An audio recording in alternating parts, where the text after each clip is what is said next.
Assalamualaikum warahmatullahi wabarakatuh. Bagaimana kabar kalian semua? Semoga baik-baik saja dan selalu dikasih kesehatan dan keberkahan. Oke teman-teman, kembali lagi di channel saya. Pada kesempatan kali ini, pada konten kali ini, saya akan sajikan beberapa pencuplikan yang sangat menarik untuk kita bahas dan kita dengarkan bersama-sama. Hai teman-teman, pengacara senior bungkam telak sayembara Denny Indrayana, yang dimana sayembara Denny Indrayana ini hanya tipu-tipu doang teman-teman. Disuruh memperlihatkan uangnya aja, disuruh memperlihatkan uang sayembaranya aja, kagak mau dia, malah ngeles kesana kesini teman-teman. Ah, gimana sih Denny ini? Dia nyuruh Wapres Gibran untuk tunjukkan ijazahnya. Dia sendiri tidak mampu dan tidak mau memperlihatkan uang sayembaranya. Malah sok-sokan minta tunjukkan ijazah Gibran. Dia juga malah kesana kesini kok ketika diminta tunjukkan, minta tunjukkan doang. Minta ditunjukkan doang. Dia malah ngeles kesana kesini teman-teman. Sok-sokan minta tunjukkan ke Mas Gibran ijazahnya. Tapi dia sendiri untuk menunjukkan uang sayembaranya. Gak mau. Saya yakin gak ada tuh uangnya teman-teman. Gak ada itu. Dan Gapur Sang Haji marah-marah gak jelas teman-teman. Ketika Mahkamah Agung turun tangan. Ini kenapa sih? Ini kenapa? Kan biar cepat beres masalahnya. Biar cepat beres masalah ijazah ini. Kenapa? Karena takut. Takut di penjara. Karena takut semua kebohongannya terbongkar. Apa takut gak dapet cuan lagi teman-teman? Coba gimana menurut kalian? Oke teman-teman, tanpa berlama-lama kita langsung saja ke cuplikannya. Indrayana, saya mau mengingatkan Anda, sayembara Anda itu bagi saya sudah patut diduga sebagai menipu rakyat, ya, membohongi rakyat. Mengapa? Karena tentang ijazahnya SMA-nya Gibran, ya, ijazah SMA atau SMK-nya Gibran dari dalam negeri, itu secara publik memang sudah dikatakan nggak ada.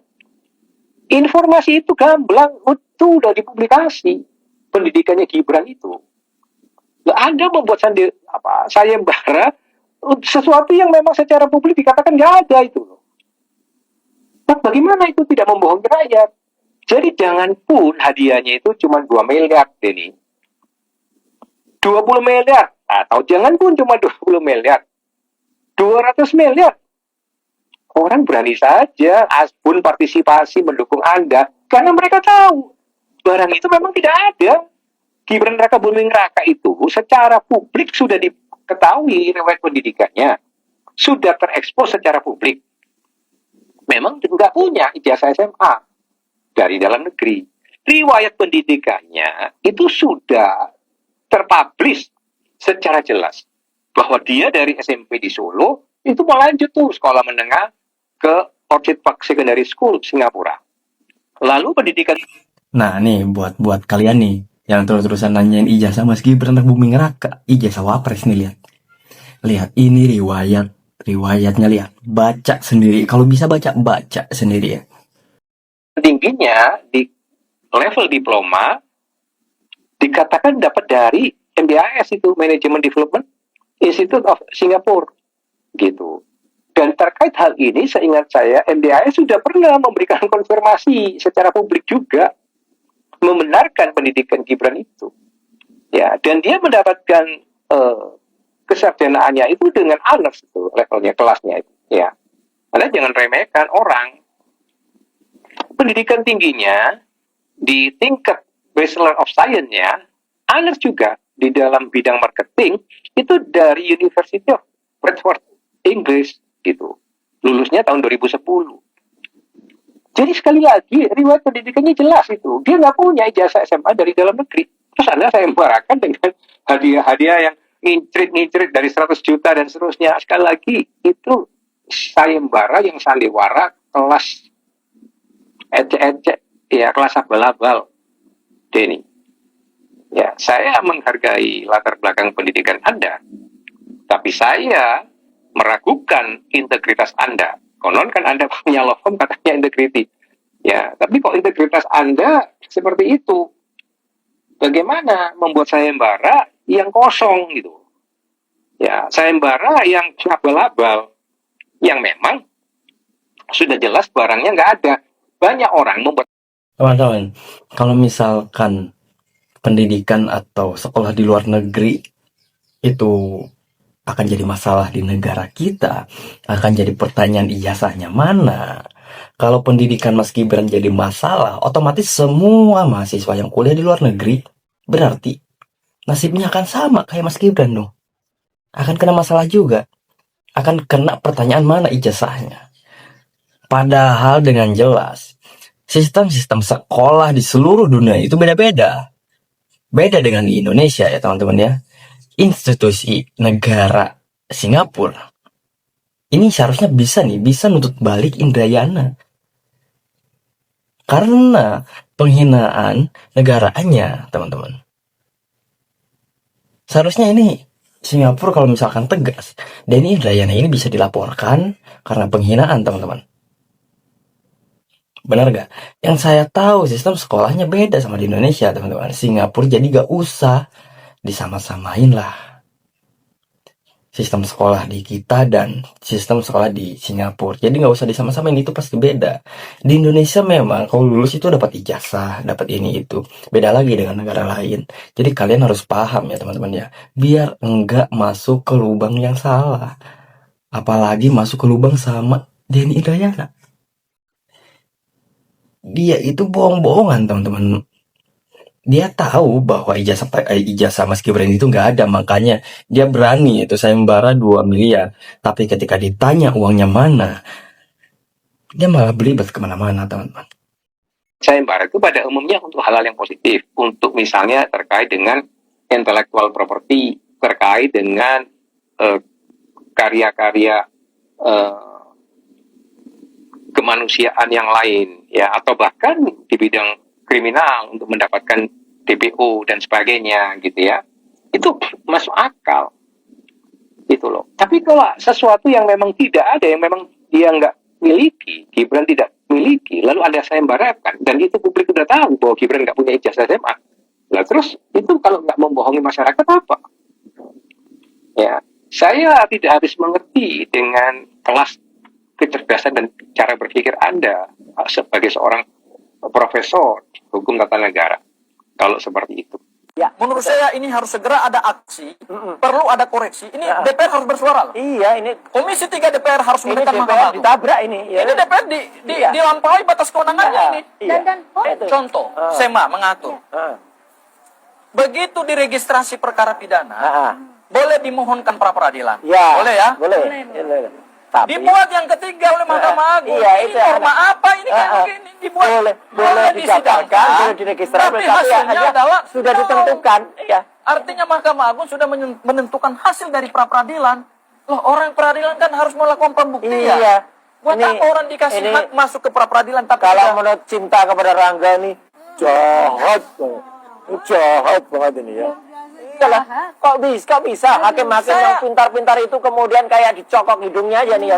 Ayo putusin ini. Mas Roy, saya nggak habis pikir Mahkamah Agung hanya dalam beberapa hari bisa menghancurkan perjuangan 60 tahun bangsa Indonesia punya kuhap pidana nasional yang luar biasa. Itu. Tapi ini kemudian karena kepentingan ini. 60 tahun loh bangsa Iya. Indonesia berjuang. Ini Mahkamah Agung mengembalikan rezim pra peradilan Ya. kepada kuhap yang lama. Ya.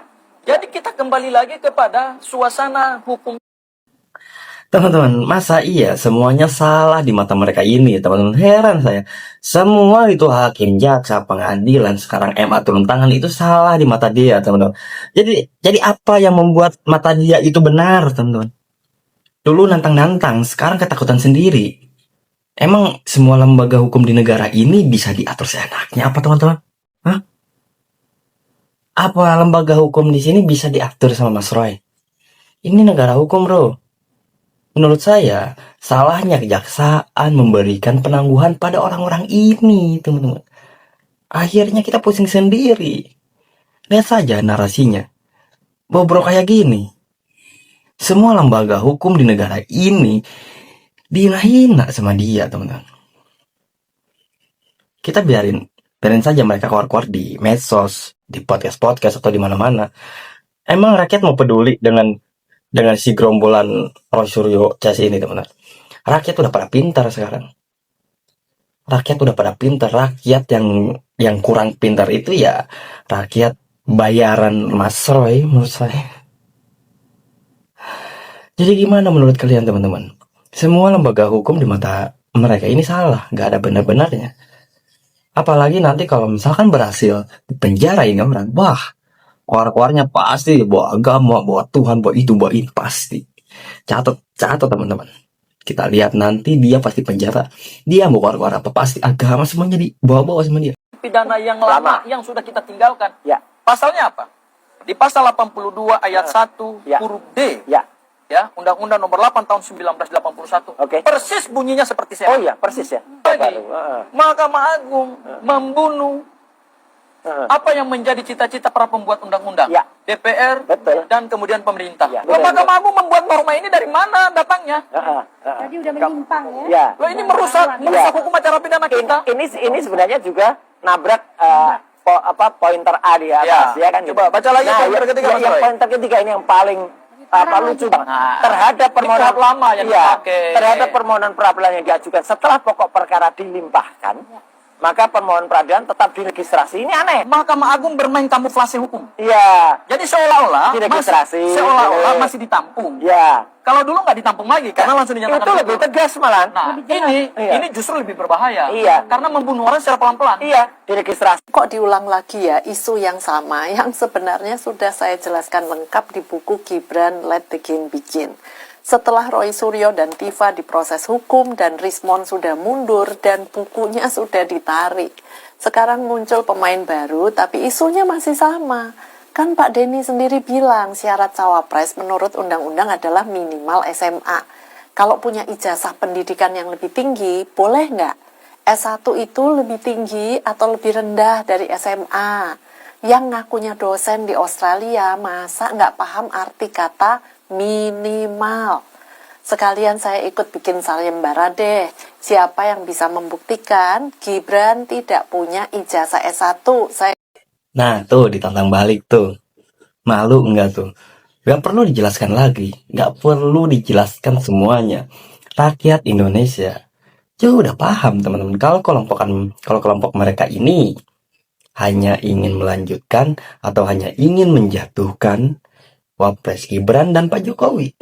Intinya keluarga Pak Jokowi itu ingin dijatuhkan gara-gara sakit hati teman-teman. Terus kalau S1-nya enggak Terus kalau S1 nggak punya ijazah, SMA apalagi?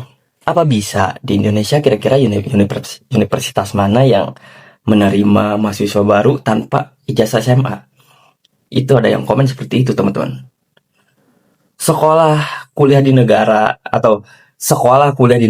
maju seperti Singapura, bukan di Indonesia ya teman-teman ya. Singapura nggak ada SMA teman-teman, nggak kayak di sini ada SD, SMP, SMA, SMK. Beda lagi sama dengan Singapura. Kalau Singapura itu adanya itu level-levelan teman-teman, seperti level 12 setara dengan SMA. Itu kan beda sama di sini. Kalau di sini kan nggak ada level-level kan. Kalau di sini SMA ya udah SMA, SMP ya udah SMP, SMK ya udah SMK. Kalau di sana level-levelan, level 12 itu setara dengan SMA. Jadi Mas Gibran ini memang nggak ada ijazah toh, orang sekolah di Singapura nggak ada ijazah yang sama dengan Indonesia ya teman-teman. Catat, ijazah yang sama dengan Indonesia Mas Gibran itu nggak punya karena sekolahnya di luar negeri di Singapura teman-teman. Kalau lulus ya nggak dikasih ijazah kalau di Singapura kayak gitu. Atau memang sistemnya di sana nggak ada ijazah kayak di Indo. Ya gimana menunjukkan teman-teman, menunjukkan ijazahnya kayak gimana? Orang Mas Gibran, Wapres Gibran ini nggak ada ijazah, dia sekolahnya di luar bukan di sini. Kalau di sini ya baru dia pasti ada ijazah SMP, SMA, SMK, kuliah S1. Apalagi yang mau dipinta? Apalagi? Ini Denny Indrayana. Memang dia akan memecah belah teman-teman. Karena apa? Karena ijazah Pak Jokowi udah mau beres dan udah ketahuan. Kan udah ketahuan tersangkanya siapa, yang akan dipenjara siapa, itu udah ketahuan. Nah muncullah si Denny ini yang mempermasalahkan ijazah Wapres Gibran. Ujung-ujungnya dia minta ditunjukkan dan kalau tidak ada minta dimakzulkan. Ini nggak ada di pikiran saya ini di mana ya teman-teman ya? Pikiran-pikiran dari pembenci keluarga Pak Jokowi itu, teman-teman. Kasih 100 juta juga. Yang lucu masih diulang lagi narasi bahwa InSearch itu cuma sekolah bahasa. Referensinya Roy Suryo karena pernah ke sana. Tapi hanya sampai di luar gedung kan. Sementara saya justru 2 kali diundang InSearch sendiri masuk dan mewawancarai dosen di sana. Kok saya tidak pernah dijadikan referensi? Jadi sebenarnya mau mencari kebenaran atau menyebarkan informasi salah yang diulang-ulang meski sudah dikoreksi. Penjelasan lengkap soal studi luar negeri sudah saya tulis di buku ini. Bisa dibeli online di inalim.com. Beda pilihan politik itu wajar, tapi kenapa harus terus memakai isu-isu yang nggak esensial? Kalau memang ada tokoh politik di balik pengulangan narasi menyesatkan seperti ini, justru membuat saya makin tidak tertarik memilihnya. Ayo dong, berkompetisi menawarkan solusi terbaik bagi bangsa. Bersaing program, bersaing solusi, bukan ijazah terus-menerus.